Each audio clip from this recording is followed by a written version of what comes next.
um, of the movement, of the leadership, of the organizations to be able to reverse the psychological edge that they had on our community. In other words, the campaign of terror on our community has taken its toll. Okay?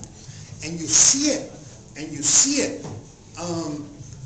I can go all the way back to the Minutemen in Arizona and California at the border, and the wonderful campaigns we waged and the confrontations that we had with them. They were armed, we were not. And let me just underscore this, 80% of the people at the border confronting the Minutemen were white young people, okay? The organics, a lot of the organics, okay? A lot of the vegetarians, okay? And it was a victory. But the real victory was theirs, because they went on to Washington, D.C., and they were welcomed as heroes. And then H.R. 4437 came to the fore.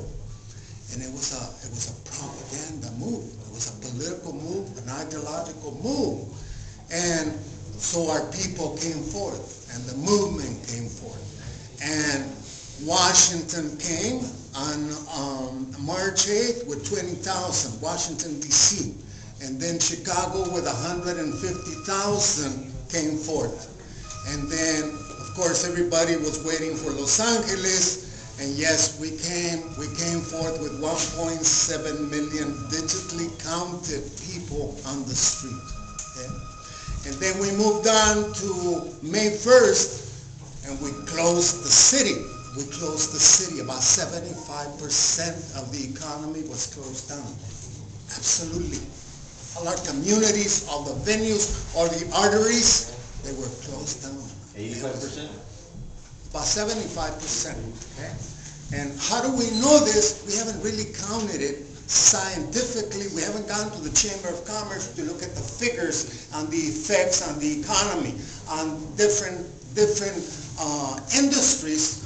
But we've been an organizer for 40 years, 35 years. You know more or less. What's up. Okay? So there we were, and we went on the offensive, and they went on the defensive. And then came the move to divide us with the Hego-Martinez bill, and of course the Latino establishment and SCIU and they went for it, okay? And we didn't go for it. 80% of the movement didn't go for it, but it divided us, okay? And then we moved on, and then at the same time, the campaign of repression, of terror on our people came forth, big time. And that's the low-intensity warfare that the sister was talking about. Somebody else also brought it up. And so you see it, as the time goes by, and their bills were defeated, and the extreme right went all at it. But it was us, 80% of the movement, that went against their bills also. So it was really a match between the extreme right and the liberal, okay? The liberal establishment and the movement.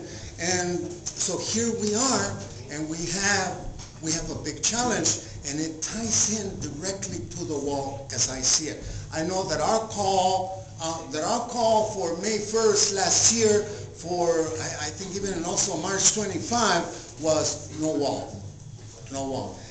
But I really didn't know the complexity of the struggle and how intense it is. When I picked up on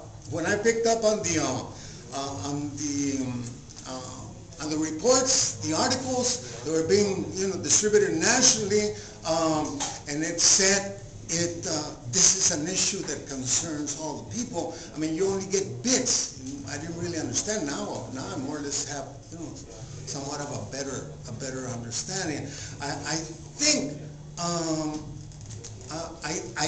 as some sister was also saying, the campaign the campaign has to move.